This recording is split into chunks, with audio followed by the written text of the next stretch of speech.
Ay ma'am. Kani siya mo na nagini siya anak kaugat dito nagini siya mamatay ma'am kani kaugat na no.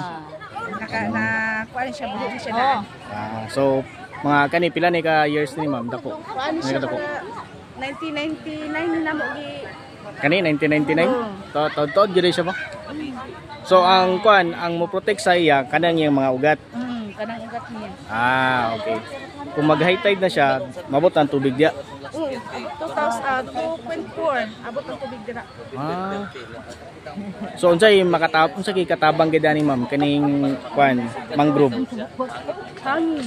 Hangin. Yung mga balay sa isda no.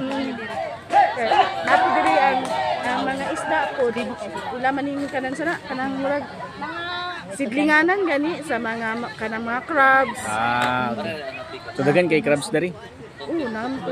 Natay mapalit yang crabs. Karon wala gi crabs. Sa pagkakaroon wala pa. Kahit wala pa day kay wala pa gid day kuan basta taob. So pag low tide aya pa sila manggawas.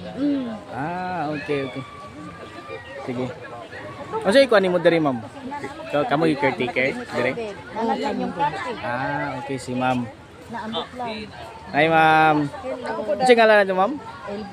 Ma'am LB, ako day si Dennis ma'am. Ay, kinsa ngalan ma'am? RG Marie. Ay ma'am RG. So thank you so much ma'am.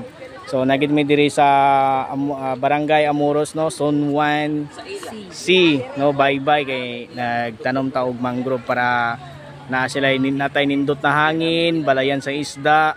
Dayon sa paggalito ma'am?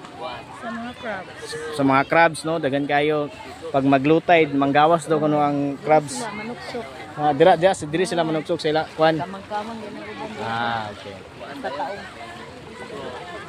Thank you kay ma'am.